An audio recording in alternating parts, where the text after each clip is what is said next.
For this project, along with the gold color links, I'm going to be using artistic wire jump rings. These are 20 gauge. I've had them for well over 10 years. They just happen to be in my stash. This is what they are. If you want to use the same thing, size.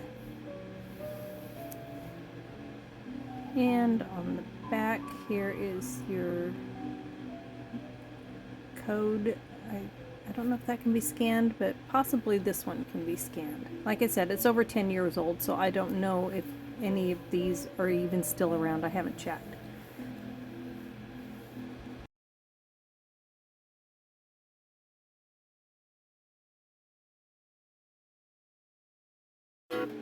So we're going to start by connecting 3 of the links together on one jump ring.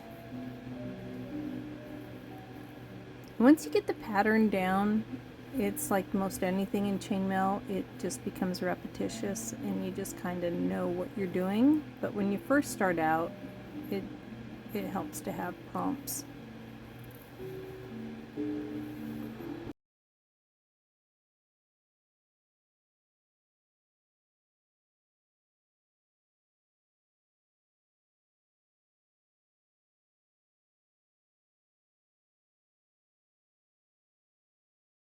These links that I'm using, they are two-sided. They have one side that has the leaf and the other side has these like little scratches on them. They're not identical on both sides. What we're going to do now is we're going to turn each one of these into a capital Y.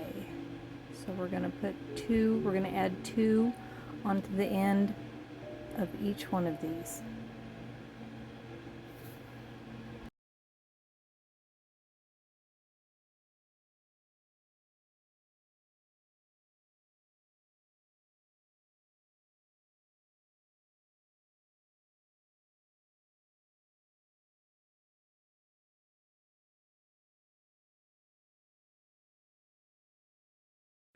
First, I'm just going to lay them out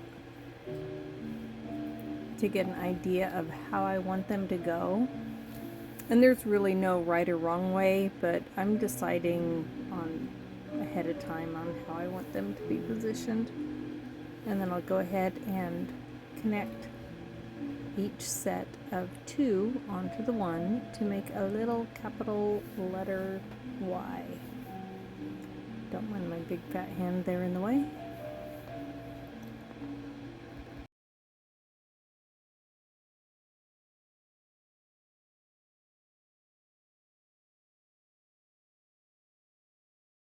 I was speaking while recording this, and then I realized that I had music playing in the background and YouTube would just go ahead and mute my video, so I decided to do a voiceover rather than posting it and risking it being muted where I would have to do a voiceover anyway. So let's just do the voiceover from the beginning. So here we are with our little letter Y's, and I'm gonna start with this back one first, and then I'll just work my way around and connect all of them.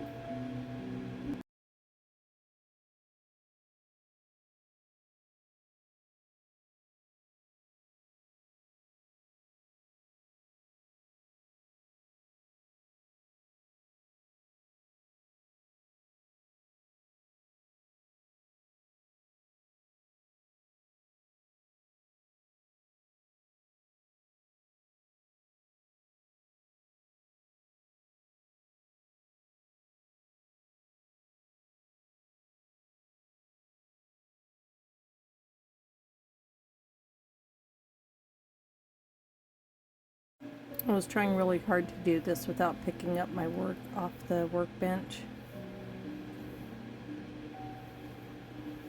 I eventually do, because it's yeah, it's just easier.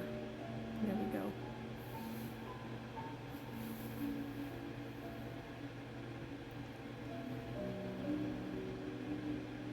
As long as you know where your 3 center ones are, you just work off of that, and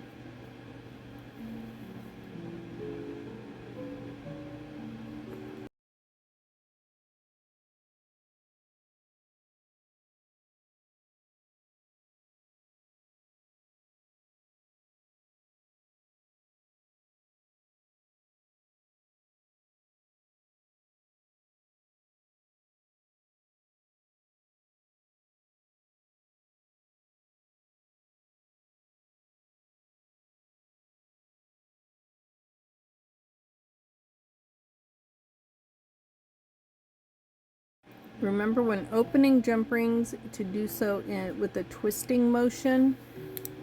Never pull them apart. Always twist to open and twist to close.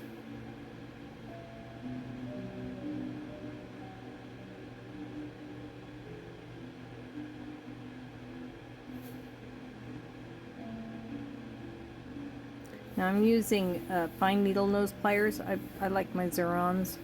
They're on my list on Amazon if you want some. I try to have all my supplies, everything I use listed there. You won't find the links there though because I actually found these on Etsy. They were kind of hard to find. But any links that are the same length and width, these are 10 by 5, would work for this project.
And there we have our first and second layers completed now.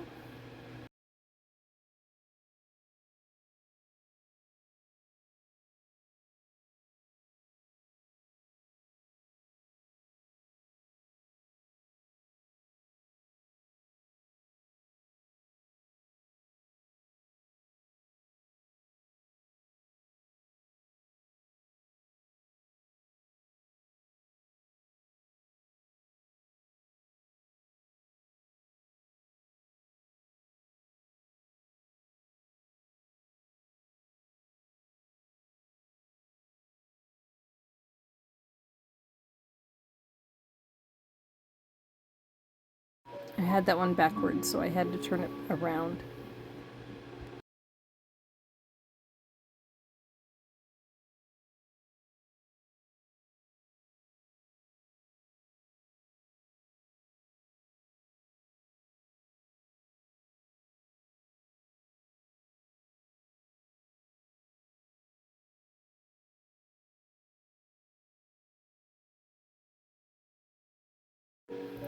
So for the next layer, we're going to be connecting 2 of our sides of our Y, and we're going to be adding 2 more onto that for a total of 4 that will be connected with this jump ring. And we're going to do that all the way around 2 more times for a total of 3 times all the way around, because everything's about 3s in this one.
So it can get a little complicated right at this point, but as long as you remember where your center is and that you're connecting the two sides of the Y together and adding two more, then it's actually really simple.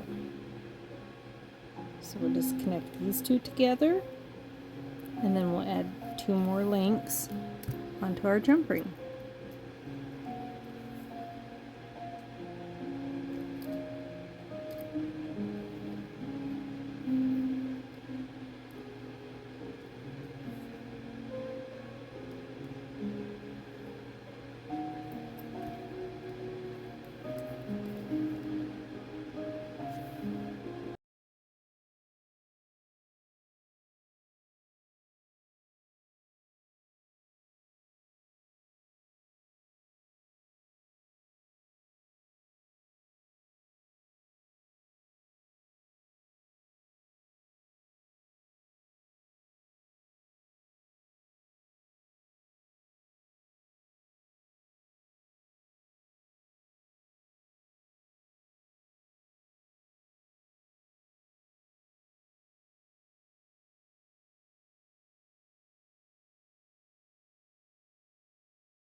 Playing with jump rings can be tricky, so if you don't get this the first time, don't be hard on yourself.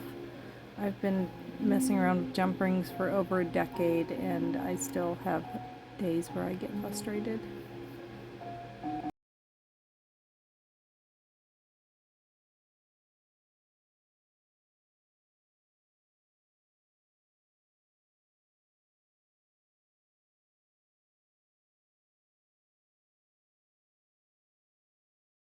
Once you get the third layer going, it starts to take shape and you get a better idea of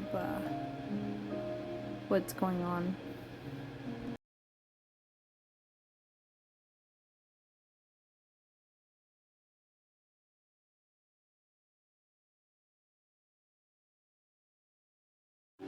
This is where you can test it out, putting it over your crystals or stones that you plan on storing in it, just to see how it'll fit.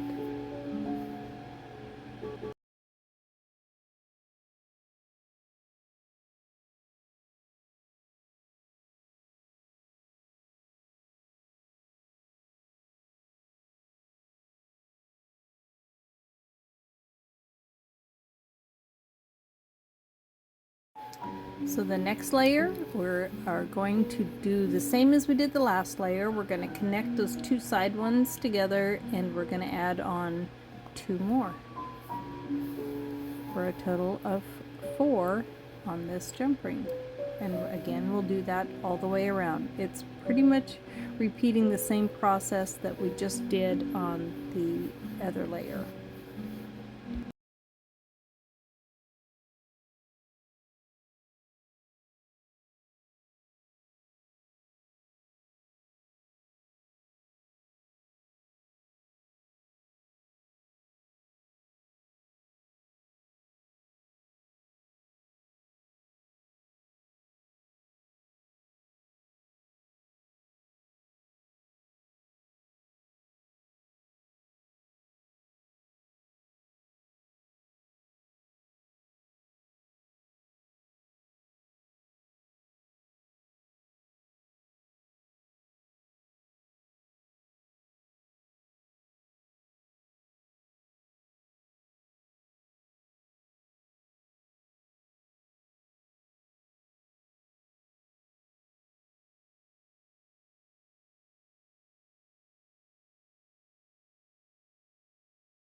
Okay, finishing up our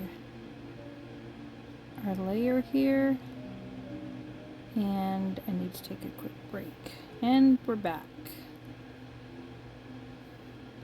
So let's see, I'm not sure where we're at this point. I got interrupted and then I was gone for like half an hour, and when I came back I started, and then I remembered I was recording, and so I had to start. It's never fun when you're hyper focused and somebody comes along and interrupts your work.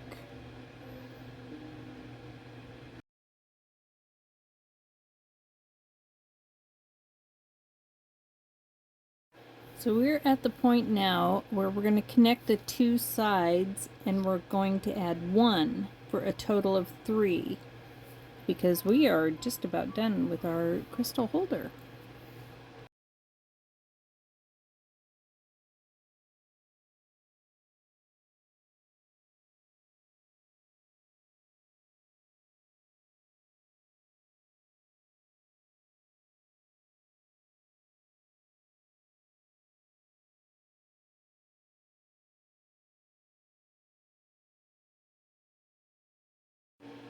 So I'm going to go ahead and connect the two sides, and then I'm going to add the final link.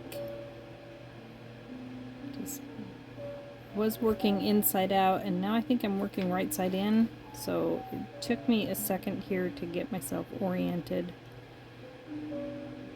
Still coming back from being interrupted while hyper focused and dealing with that frustration.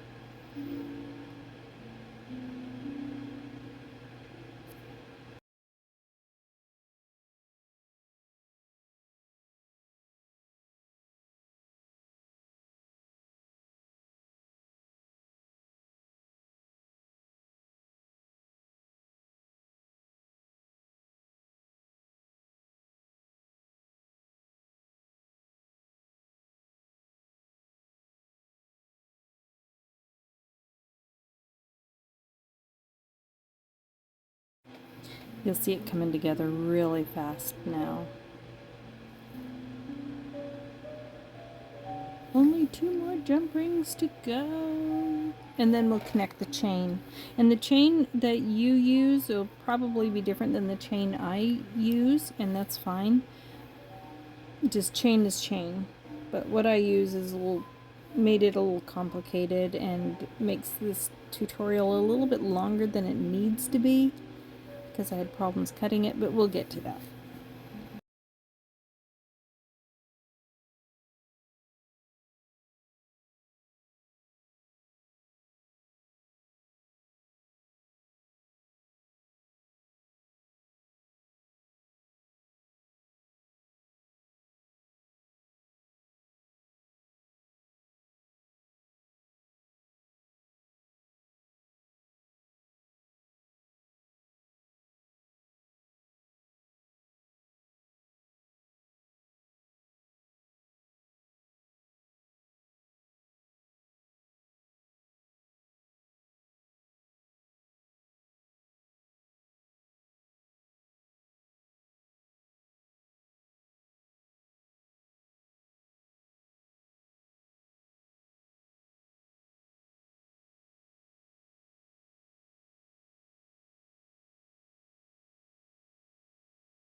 So now we attach the chain, and first I was thinking of using this gold flat iron chain that I have, but then I decided to get fancy, and that's where things got slow for me.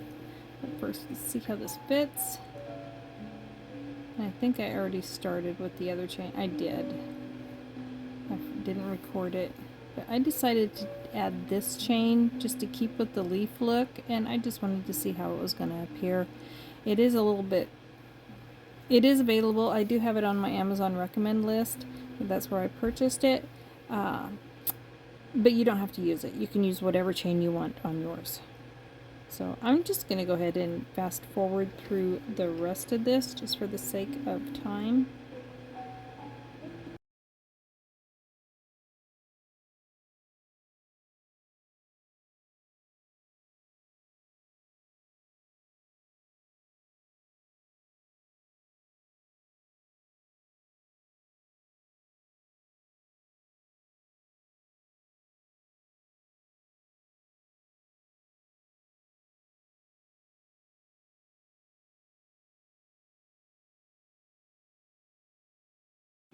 Okay, so once you have your chain on, you're done. This is the finished piece. Now I'm just going to go ahead and put it on a chain here,